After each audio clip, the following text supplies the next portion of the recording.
Islam, cerita-cerita beragama yang rileks.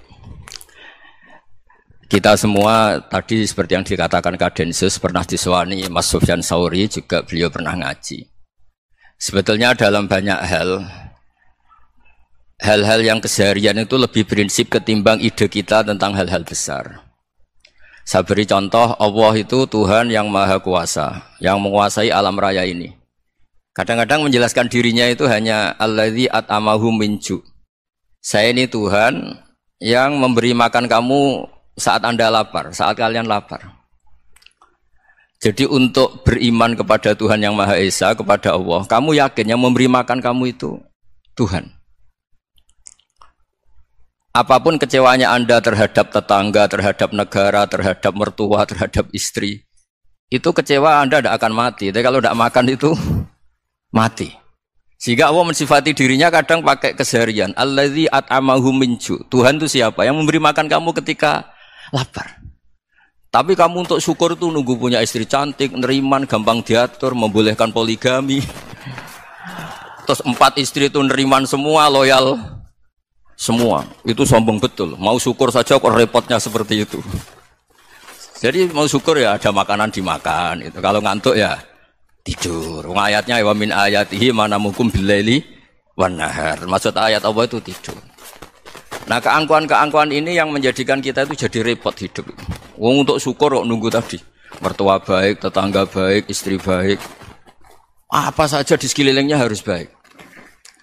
Nah, keinginan berlebihan ini menjadikan kita lupa ada hal-hal yang paling kita butuhkan, yaitu oksigen. Kita boleh nempat di buminya Allah. Alladzi ja'ala lakumul ardo firasya. Bumi kamu tempati enak. Coba kalau gempa. Apa artinya istri 4 cantik semua kalau pas digoyang apa? Gempa. Apa artinya kamu jabat? Entah apa saja jabatannya. Kalau bumi likuifaksi, habis kamu. Kiai meskipun dai kondang umatnya jutaan, kalau likuifaksi di panggung hancur. Tapi nikmat-nikmat yang disebut Allah seperti ini jarang kita kaji keseharian. Alladzi ja'ala lakumul ardo mahda. Allah itu yang menjadikan bumi dalulan, yang mudah diinjak. Famshu fi mana biya, silahkan pakai jalan-jalan. Jadi saya termasuk benar-benar kiai Jawa. Kalau kerennya kiai Nusantara atau kiai Indonesia lah. Diajari bapak saya Kiai Haji Nur Salim, diajari Mbah Maimun. Itu Islam itu keseharian.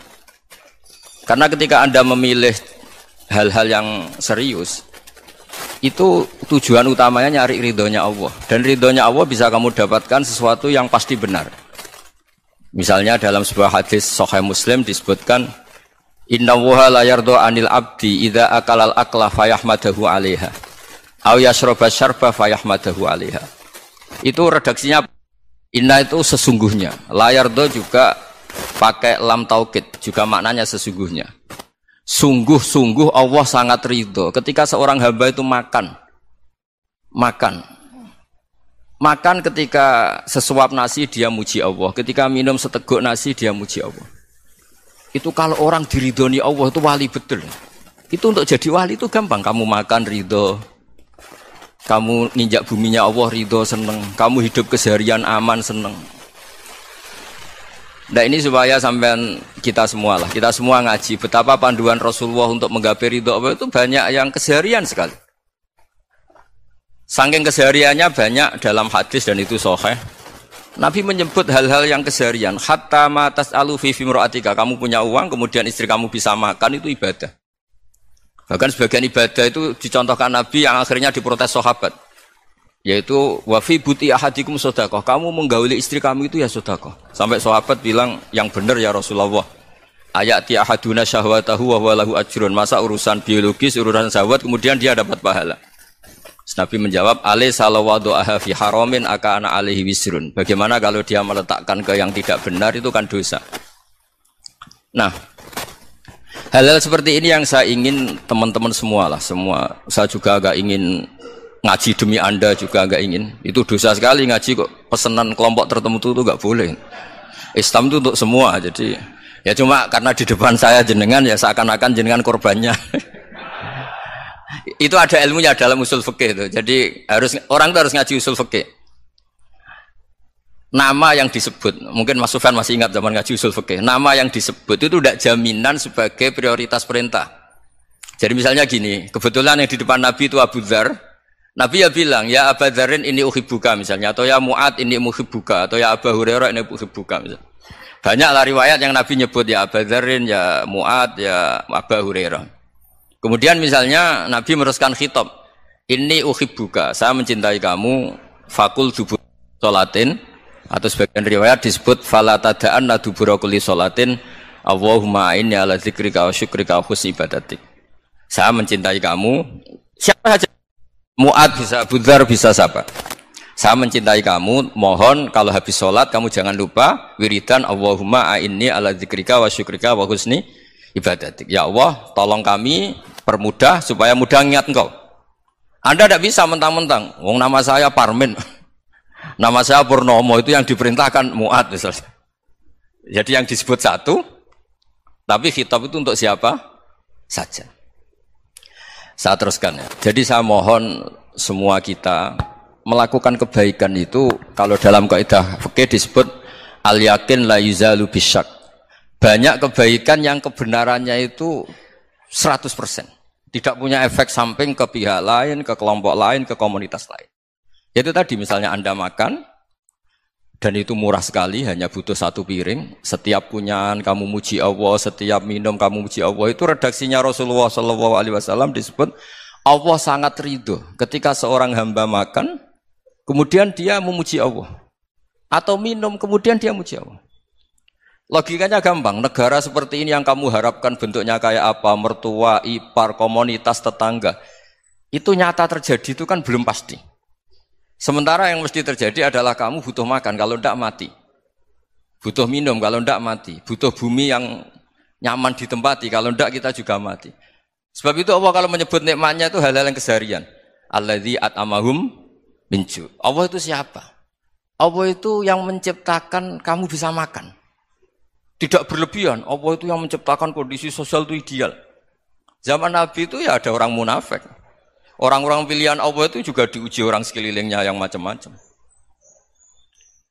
Semua diuji sesuai konteks zaman dan waktu.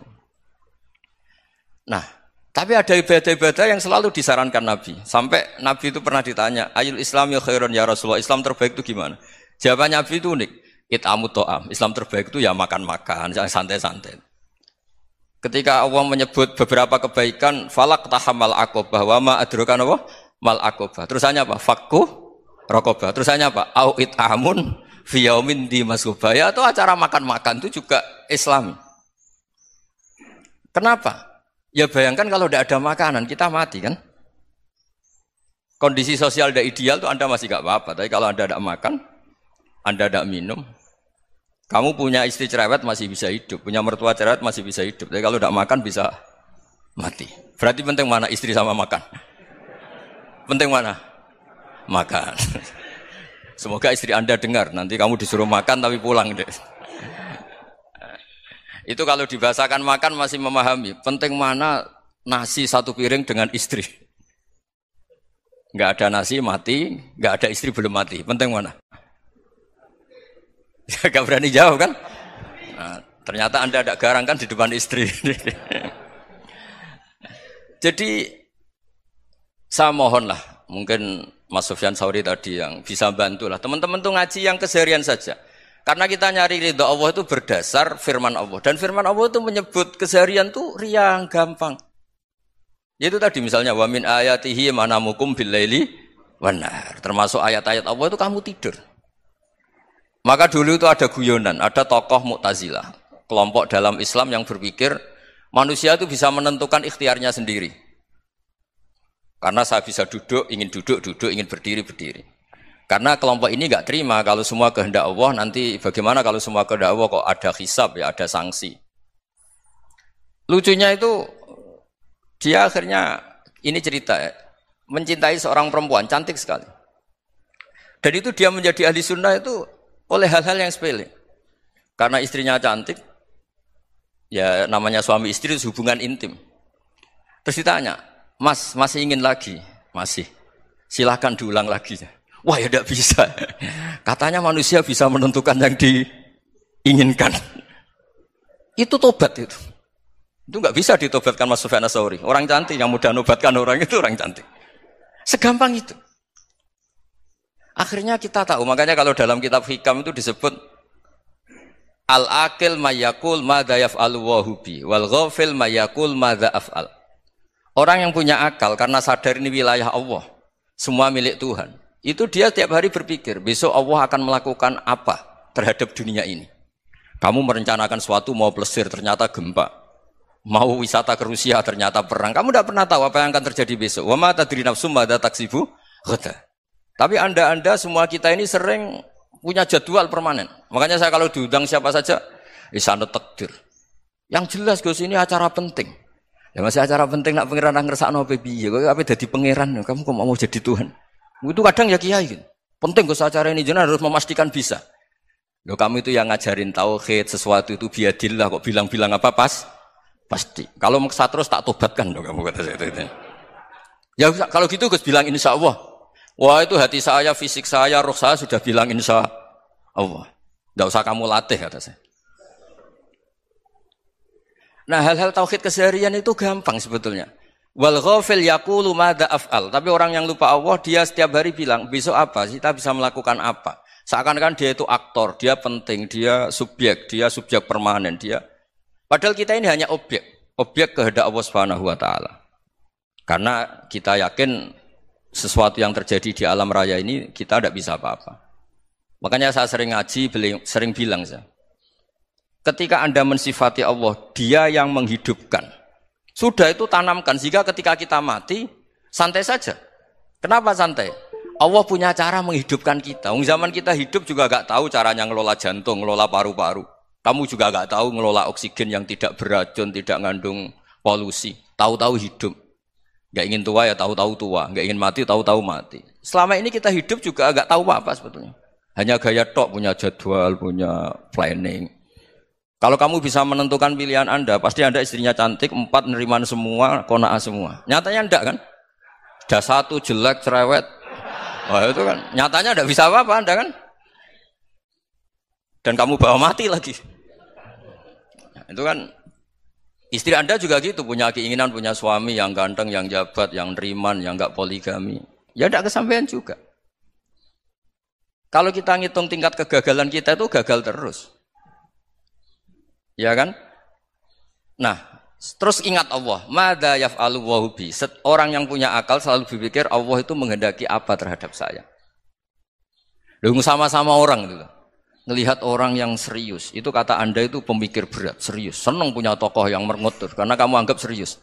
Tapi sebagian orang anggap orang yang serius itu wong merengut, wong masam, wong muka kok ditekuk.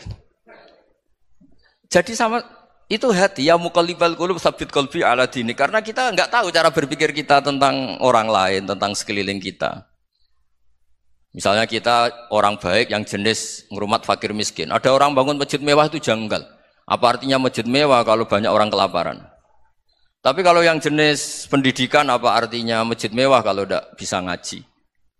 Nanti yang jenis infrastruktur apa artinya ini kalau semuanya punya sudut pandang yang berbeda-beda. Dan Islam mengapresiasi semua kebaikan. Tapi katakan semua kebaikan itu adalah kehendak Allah Subhanahu wa taala. Karena apapun baik Anda itu pakai fasilitas yang diberikan oleh Allah Subhanahu wa taala. Sehingga ini yang disebut qulillah sumadarhum fi khawdihim yal'abun. Ya kembali tadi ke tema-tema bahwa keseharian Anda ini sudah Islami. Saat Anda tidak bisa melakukan apa saja. Saya sering ada jenazah, biasanya kalau tetangga meninggal saya sering disuruh ngelepas. Saya bilang orang ini baik karena sering ngelamun di rumah, sering nganggur di rumah. Ditanya sama anaknya, kenapa Gus nganggur baik? Ya kalau dia nganggur artinya juga enggak berbuat sesuatu yang maksiat kan?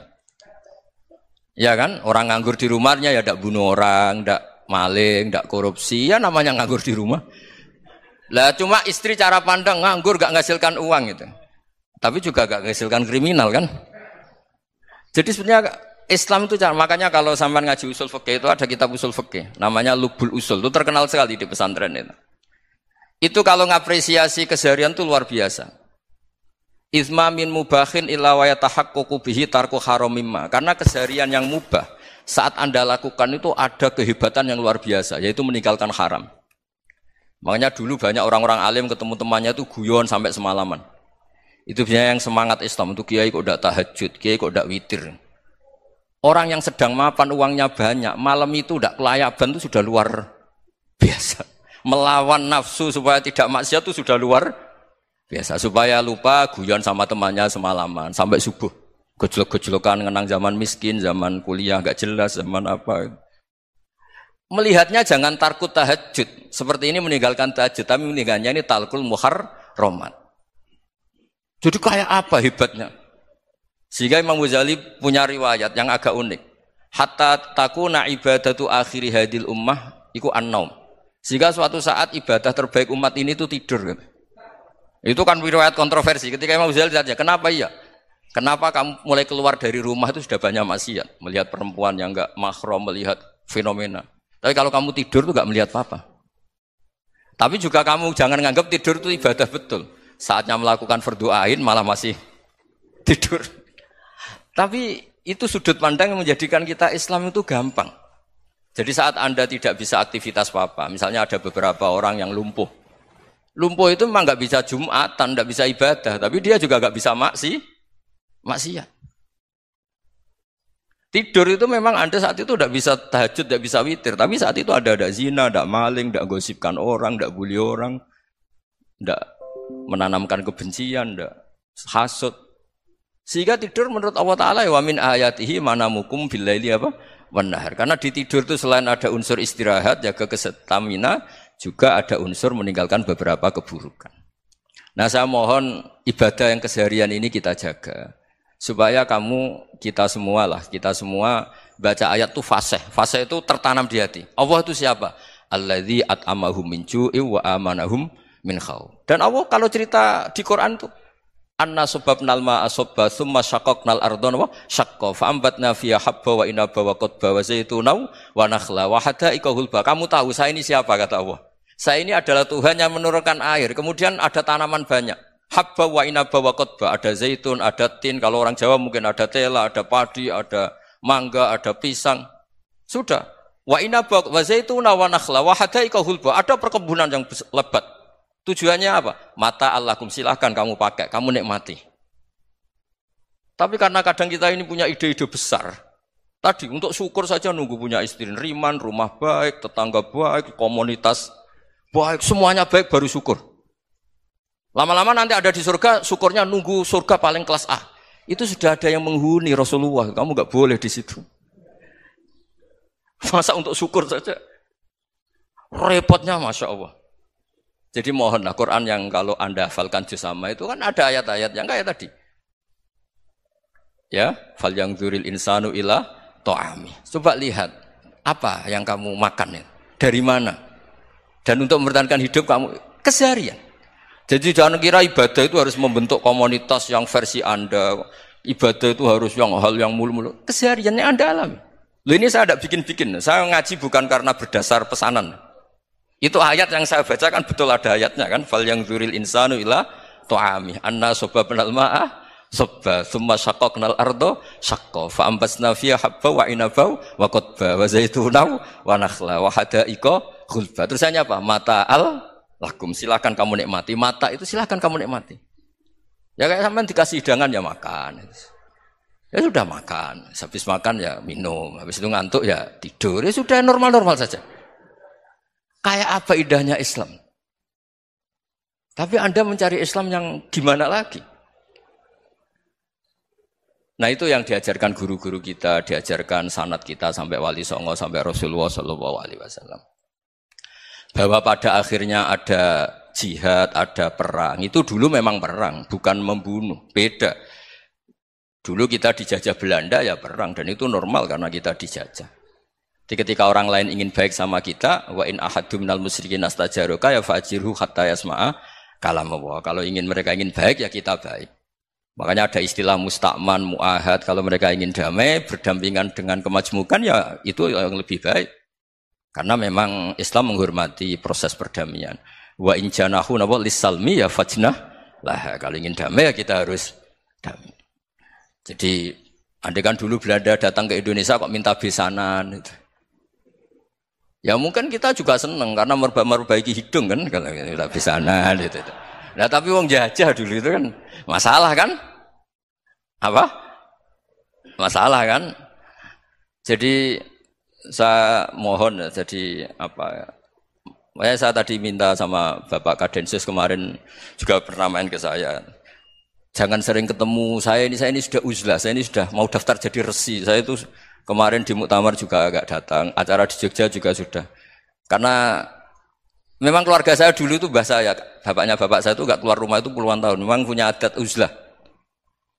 Ya makanya ngaji saya ngaji aja yang gampang-gampang aja, yang enggak orderan, enggak pesenan ngaji aja dulu yang gampang. Saya ikhlas, yakin betul saya ikhlas. Ikhlas itu menurut saya itu roh.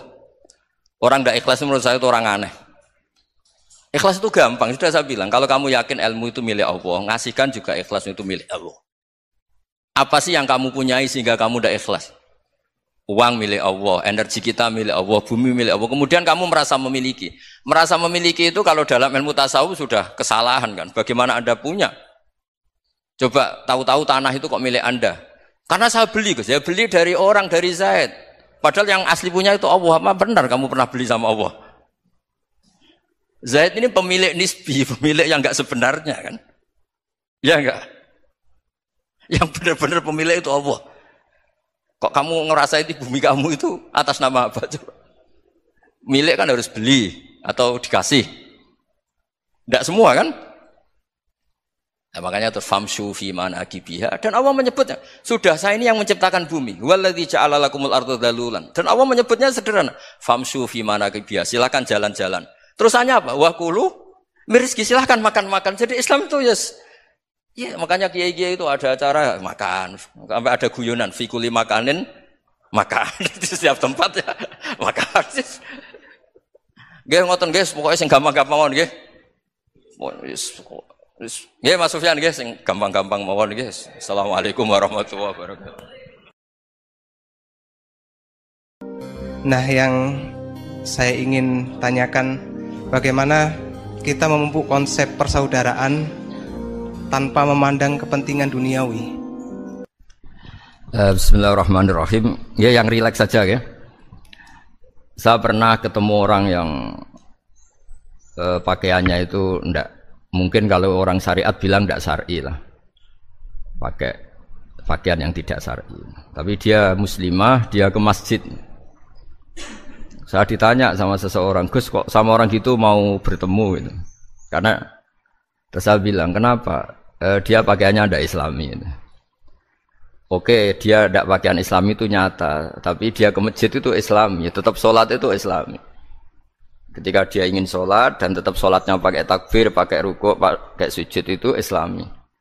Wong setelah di masjid ya pakai mukena, pakai. Kalau sama-sama nyata, Anda kan boleh ngingat sama-sama yang fakta gitu. Dia punya kesalahan dalam berpakaian, tapi punya kebenaran dalam sujud, dalam rukuk, dalam ibadah. Dan itu tradisi Quran. Quran ya cerita fa may ya'mal mithqala dzarratin khairan yarah wa may ya'mal mithqala dzarratin syarran yarah. Apa susahnya sih ingat dua-dua sisi itu? Sama bernegara atau bertetangga, kita bayangkan jangan bernegara dulu, terlalu luas, bertetangga saja ukuran. Karena nanti sama, bernegara sama bertetangga itu hadisnya sama. Kita di kampung itu ya ada masjid, dan orang-orang yang enggak sholat juga nyumbang masjid. Bahkan ada yang nyumbang masjid banyak terus tidak sholat. Karena keramik saya sudah sholat katanya. Saya pernah ketemu orang model gitu itu ya ada. Jadi, tapi ada juga yang sholat terus tapi enggak pernah nyumbang masjid. Ya orang banyak. Intinya itu Allah itu punya tradisi, punya sunnatullah. Kebaikan ya dihitung, kejelekan juga dihitung. Dulu ketika Rasulullah SAW hidup bersama komunitas yang majmu', itu sebetulnya permintaannya Nabi, jangan halangi kami saat mau beribadah. Dulu sampai perang karena mereka menghalangi. Sebenarnya problem mereka wa yasudduna an sabilillah, menghalangi. Sebenarnya kalau dulu saling toleransi ya enggak ada masalah. Artinya ketika Anda ingin sholat di Indonesia agak dihalangi, ingin pengajian agak dihalangi, sebenarnya ini enggak ada masalah. Ya, soal ada kebaikan, ada keburukan, ya mulai Nabi Adam sampai sekarang, sampai kiamat. Itu cara pandang. Jadi, cara pandang kita terhadap orang lain itu harus hal-hal yang nyata. Kalau kesalahan mereka nyata, kebaikan mereka juga nyata. Kenapa kita hanya ingat sisi yang jelek, tidak ingat sisi yang baik? Saya sering cerita ke santri-santri saya, setiap saya pengajian diundang orang di mana-mana itu saya mesti istighfar. Karena nggak ada pilihan. Saat saya datang ke pengajian di Sulawesi misalnya, saya tinggal ngaji di sini. Saat saya ngaji di sini, ninggal undangan yang di sana. Hidup itu tidak banyak pilihan, meninggalkan kebaikan, melakukan kebaikan. Artinya gini, dalam kebaikan saja ada kebaikan yang ditinggalkan. Apalagi dalam kejelekan. Makanya di sini ada pepatah terkenal dalam ilmu tasawuf itu. Wastighfaruna yahtaju ilal istighfar. Saat Anda baik saja butuh istighfar. Bapak saya kalau guyon gini, Mas Sofyan. Ada imam istiqomah jadi imam masjid sampai tua sampai batuk-batuk. Itu bagus istiqomah. Tapi itu masalah kata Bapak. Akhirnya enggak kaderisasi katanya. Itu istiqomah apa enggak mau diganti orang lain katanya. Ada kiai dai di mana-mana. Itu mesti orang muji, "Oh itu dai di mana-mana, laris enggak pernah di rumah." Pondoknya pasti bubar itu karena ditinggal. Jadi kebaikan seperti ada orang sering sowan kiai. Wah itu malah lebih masalah lagi kan. Kadang kiainya pas istirahat, yang disalamkan template uang jatah susu anaknya. Hari itu wae tagihan malah lari sowan kiai. Nah, harusnya di rumah ada berdoain tagihan listrik entah apa. Jadi makanya di hikam itu terkenal kata-kata manusia itu siapa? Manusia itu mangkanat mahasinuhu masawiyah fakih falatakunu masawihi masawiyah. Manusia itu orang ketika baik saja salah, apalagi pas salah. Coba saya misalnya pidato begini, di atas panggung saya orang alim pidato nasihati orang. Di saat yang sama seperti yang tanya Mas Wildan tadi ada agak sopannya. Di situ ada mungkin orang yang lebih sepuh timbang saya. Masa lebih muda kok di atas? Yang di bawah lebih tua? Ada enggak sopannya? Mau enggak pidato disuruh, mau di atas disuruh, enggak sopan sama yang. Tapi misalnya yang paling sepuh pidato enggak pernah ngaji kok pidato terus gimana? Artinya ketika kita baik saja ada salahnya, apalagi pas salah. Sebab itu ajaran Rasulullah itu suruh berdoa Rabbana dzalamna anfusana. Sebelum minta itu merasa ya Allah kita ini mendolimi diri kita sendiri. Karena dalam pilihan-pilihan itu pasti ada salahnya. Coba misalnya Anda bangun masjid habis 2 miliar. Yang harusnya 1 miliar sudah jadi. Terus nanti suatu saat ketemu Allah ditanya. Itu ada orang miskin, fakir miskin, yatim. Andai kan kamu sumbang 1 miliar itu sejahtera semua. Gara-gara kamu bangun masjid terlalu mewah. Ya tapi kadang-kadang orang kebaikannya itu orientasinya bangun masjid. Gak tertarik nyumbang fakir. Saat itu cara berpikir gitu mau apa? Tapi kalau dia kumuluhur manusia terbaik karena bangun masjid 2 miliar. Coba diaudit secara kepentingan syar'i. Penting mana dengan ngasih makan fakir miskin? Penting mana dengan menikahkan janda misalnya? Penting mana dengan pendidikan? Apa artinya masjid mewah orang nggak tahu halal haram, nggak tahu najis, nggak tahu cara sesuci, nggak tahu cara adzan yang benar? Terus penting mana untuk beli kitab sama dipakai masjid? Apa artinya beli kitab apa tapi nggak makan? Penting mana makan sama beli kitab? Ada auditnya. Makanya manusia itu ketika baik pun disuruh istighfar, apalagi ketika salah. Nah, dengan perasaan seperti itu, kebencian pada orang lain luluh karena potensi baik pada orang lain ternyata tinggi. Dan potensi salah ke kita juga tinggi. Nah, dilatih gitu. Jadi di Ihya itu ada kitab tawaduk. Kitab tawaduk itu dilatih, ketemu orang tua. Huwa aksaru ibadatan. Dia mesti ibadahnya lebih banyak karena lebih tua timbang saya. Pasti sholatnya lebih lama timbang saya. Ketika Anda sudah tua melihat anak-anak, huwa aqallu minni maksiatan. Mesti maksiatnya tidak banyak karena masih kecil. Terus ketika melihat orang fasik maksiat, la'alla wa yatubu alaih fa inna wa tawwabur rahim. Mungkin Allah memberi tobat, bisa saja. Umar itu ingin bunuh Nabi, tapi Allah memberi tobat. Yang sowan kiai saja tidak mesti dapat tobat. Umar ingin bunuh Nabi, tapi Allah memberi tobat. Akhirnya ya tobat jadi Islam yang baik. Dalam sejarah Wali Songo, Kalijogo sowan Sunan Bonang itu ingin garong. Tapi malah jadi muridnya jadi wali. Kalau Allah sudah menghendaki tidak ada ya. Perang Uhud orang Islam kalah itu karena panglimanya siapa? Khalid bin Walid. Tapi dia malah yang dapat hidayah. Nah, sama orang yang sekarang Anda benci bisa saja Allah merencanakan ada apa? Hidayah di situ. Dan kita yang merasa benar jangan saja ada rencana Allah bikin kita su'ul khotimah. Na'udzubillah min dzalik, kan tidak pernah tahu. Nah, dari tidak pernah tahu itu orang diusahakan tawadhu. Wa ma adri ma yuf'alu bi wala bikum. Kita tidak pernah tahu. Makanya meskipun saya ini kiai, terus kata orang banyak itu ketok. Kalau istighfar ya nangis betul ya. Cuma kan nggak perlu di depan umum. Nanti udah ke penampilan kan ribet kan nanti. Sudah nangis nggak ikhlas, nggak mutu. Ya gitu ya. Yang Mas Wildan tadi apa pertanyaannya diulang? Selain masalah akhlak tadi. Tentang bagaimana cara kita bersaudara tanpa memandang kepentingan duniawi. Nah ya makanya tadi saya bilang bernegara itu pakai hadis, misalnya Nabi pernah ngendikan kamu itu punya 3 tetangga, yang satu punya 3 hak, yaitu dia tetangga kamu, dia seagama kamu, dia sesaudara kamu. Jadi ada 3 hubungan, seagama, sesaudara, dan tadi apa? Dia tetangga kamu, dia seagama dengan kamu, dia masih kerabat kamu. Terus ada tetangga yang punya 2 hak, yaitu dia tetanggamu, seagama dengan kamu, tapi tidak sekeluarga dengan kamu. Terus ada tetangga yang punya 1 hak, dia ada keluarga kamu, dia ada seagama dengan kamu, tapi tetap punya hak karena itu tetangga kamu. Dan itu kata Nabi semuanya berhak kamu baikin, karena ada hakul jar. Makanya dulu doa ada bil kubri itu ceritanya sederhana. Ada seorang perempuan Yahudiyah, sowan Sayyidah Aisyah. Kalau sowan ya dikasih uang sama Sayyidah Aisyah. Padahal Yahudiyah. Ketika dikasih uang, terus si Yahudiyah tadi, semoga engkau diselamatkan dari siksa kubur. Zaman itu Sayyidah Aisyah belum dengar hadis tentang siksa kubur.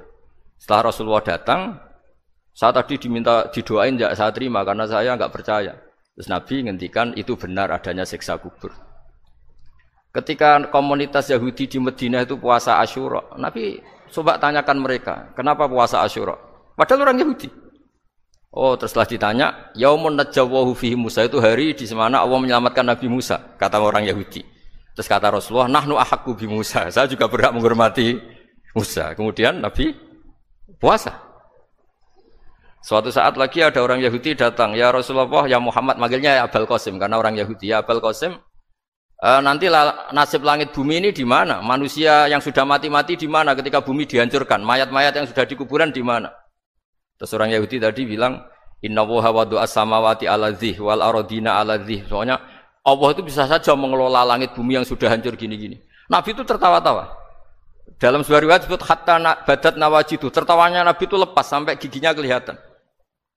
Kata rawinya tasdiqan liqaulil khabri, karena Nabi membenarkan orang Yahudi tadi. Jadi intinya dalam banyak hal itu ya dicari kesamaan. Makanya kalau interaksi dengan kelompok lain kata Nabi la tusaddiquhum wa la tukadzibuhum. Kamu jangan mengiyakan juga jangan menolak. Kamu tolak jangan-jangan pas yang sama dengan ajaran kita. Kamu benarkan jangan-jangan yang tidak sama.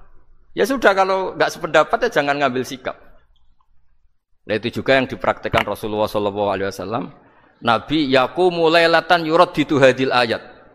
Nabi pernah sholat 1 rakaat hanya ngulang 1 ayat. Itu aja enggak selesai. Yaitu ngulang-ngulang ayat fa'aqulu kama qalal abdus sholeh in tu'adzibhum fa innahum ibaduk wa in taghfir lahum fa innaka antal azizul hakim. Pun Gusti kula nyerah. Semua ini hamba jenengan, monggo jenengan napakno sing duwe jenengan. Intinya itu ini wilayah jenengan ndak wilayah saya. Nah kadang-kadang kita sebagai manusia itu jumawa seakan-akan itu wilayah kita. Kita nyiksa terserah kita, mengampuni ya terserah kita. Padahal tidak milik kita. Dunia ini milik Allah Subhanahu wa taala. Makanya yang terakhir saya ijazahkan ijazah bapak. Bapak saya itu orang hafal Quran, alim tapi lucu, senengannya guyon. Kalau ngajarkan saya tauhid, tasawuf itu gampang. Hak kamu punya tetangga, punya Innova. Terus kamu berpikir, kamu miskin berpikir, itu pajaknya aja berapa? Kalau apa itu bannya sudah halus, itu gantinya kayak apa? Kalau rusak kayak apa? Terus kata bapak, mau melok duwe kok mikir, udah ikut punya kok mikir. Terus coba kamu nggak ikut punya Alphard, terus saya mikir, wah itu pajaknya berapa Pak Martinus, bisa dipakai beli motor kan, pajaknya apa? Alphard ini. Oh nggak ikut punya kok. Nah, dunia itu rawekmu, mbok pikir lah apa ono sing duwe. Maksudnya itu, dunia itu milik Allah, apa kamu pikir itu milik yang punya gitu. Nah, itu yang dimaksud dalam ilmu tasawuf, da'it tadbir fama qoma bi ghairuk latukim bihi nafsak. Sudah kamu tidak usah ikut campur. Itu wilayahnya Allah gitu, karena wong enggak ikut punya kok ikut mikir. Anda benci orang, benci sekali karena dia tauhid misalnya. Jangan-jangan Allah punya rencana memberi hidayah dia. Atau Allah punya rencana dari dia keluar orang-orang Islam yang soleh. Makanya ketika Malakul Jibal, ya Rasulullah saya disuruh Allah, terserah engkau. In syi'ta an udbiko alaihim al-akhshaben. Kalau engkau mau orang-orang yang mendustakan kamu saya hancurkan. Apa jawabannya Nabi? La, jangan. Bal arju ayyukhrijawah min aslabihim ma ya'buduwaha wa la yusyriku bihi syai'an, itu di Bukhari. Enggak, bisa saja sekarang dia kafir, anak turunnya jadi Islam. Dan betul. Abu Jahal punya anak Ikrimah, Abu Lahab punya anak Darro. Walid itu musuh besarnya Nabi, punya anak Khalid. Ya sudahlah, kita selalu berharap bahwa ini wilayahnya Allah. Sudah kita berharap. Agama ini bagi yang selalu punya harapan. Limangkan yarjuwaha, orang yang selalu punya harapan. Kita berharap tambah hari tambah baik, tambah damai, tambah kondusif, tambah segalanya baik. Dan saya seperti ini juga ingin ikhlas dan akan selalu ikhlas. Ya saya sering bilang kalau pejabat mau sini itu sering tak ngel-ngel. Saya ini sudah ingin Indonesia itu baik itu tanpa diminta. Kalau diminta itu malah seakan-akan saya belum melakukan. Ini kan. Sudah saya lakukan kok baru diminta. Karena ini wilayah kita semua, artinya ingin baik itu keinginan kita semua. Status kita. Kata Sayyid Zabidi dalam kitab Ithaf, keinginan baik itu syakhsiyatuk wa hakikatuk. Itu kamu sekali. Manusia itu kan kata Allah Ta'ala, saya pertama menciptakan manusia itu khunafa, orang yang berkeinginan baik. Baru digoda setan terus macam-macam. Jadi keinginan baik itu hakikatuk wa syakhsiyatuk. Itu kamu sekali. Ingin baik itu kamu sekali. Itu status kamu katanya. Makanya orang preman kayak apa, mabuk kayak apa, ada orang kecelakaan, pikiran pertama itu nolong, itu yang normal. Soal ada kasus, pikiran pertama ngambil HP-nya itu 0,0 sekian persen. Jadi pikiran pertama mesti nolong itu, karena itu syakhsiyatuk wa hakikatuk.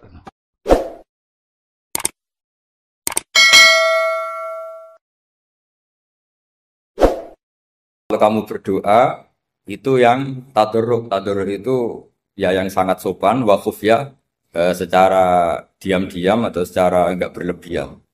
Terus hanya ayat innahu la yuhibbul mu'tadin. Allah itu tidak suka orang yang melewati batas. Itu termasuk melewati batas dalam doa karena ada unsur mendikte Allah. Saya memberi contoh tadi. Misalnya kita sebagai cowok berdoa, ya Allah saya ingin punya istri cantik, sholihah, nasabnya baik, enggak pernah cerewet, enggak pernah apa. Itu kan nanti nyarinya juga susah. Nanti kalau Allah menjabatkan itu adanya di surga, ning donya ora payu rabi, kira-kira. Nah itu sudah berlebihan. Terus kalau ada ulama mengatakan doa itu mukhul ibadah, itu maksudnya gini, doa itu bukti kita minta itu bukti kita lemah. Nah merasa lemah itu sudah bagian dari ibadah. Makanya masyhur itu syairnya Abdul Al-Haddad itu. Fadu'ai wabdihali dalilun li fiftikori itu. Jadi saya berdoa itu hanya sebagai bukti saya butuh Allah. Saya sendiri tidak punya kepentingan mustajab apa enggak. Jadi wali-wali yang mengatakan doa itu mukhul ibadah sebetulnya itu malah wali-wali yang dari awal enggak kelintas di sembadani apa enggak. Butuhnya dia itu menunjukkan bahwa saya ini lemah. Buktinya posisinya minta. Itu yang dimaksud mukhul ibadah. Tapi kalau kita berdoa terus posisi kita protes. Katanya kamu baik ya Allah, engkau baik. Ternyata enggak juga. Buktinya semua doa saya enggak kamu kabulkan. Wah, ini malah doa kriminal. Jadi yang dimaksud mukhul ibadah itu doa itu bukti minta. Minta itu bukti lemah. Makanya ada syairnya Abdul Al-Haddad maksud fadu'a ibabdihali dalilun li fiftikor. Jadi saya minta engkau ya Allah itu bukti saya butuh. Jadi itu bukan dua hal yang harus dipertentangkan. Jadi kalau doa dikatakan apa? Ibadah karena di doa itu minta. Nah, minta itu bukti merasa kita lemah. Berarti kita sa'il Allah mas'ul. Kita minta Allah yang kita mintain. Kita menengadah Allah yang berposisi memberi. Itu saja sudah cukup sebagai ibadah. Meskipun doa kita tidak mustajab. Karena memang tadi seperti itu. Kalau di ilmu-ilmu tasawuf itu apa ya? Doa itu memang benar-benar sudah mukhul ibadah karena tadi perasaan merasa butuh sama Allah itu. Nah, merasa butuh itu, nah kalau kita berdoa merasa butuh sama yang kita minta, itu dalam ilmu tasawuf sudah kriminal, berarti kamu lebih butuh makhluknya. Misalnya begini ya, saya ingin punya rumah bagus, terus setelah punya rumah kredit saya utangnya banyak. Sebetulnya saya itu tidak pernah ingat Allah. Gara-gara utang banyak, kredit jatuh tempo, terus melibatkan Allah. Ya Allah, saya ini utang banyak gini, terus tolong dibayar. Sebetulnya saya itu ingat utang. Cuma Allah tak libatkan kan. Lah itu tidak akan jadi wali. Yang jenis ini tidak akan jadi wali. Saya ingin jadi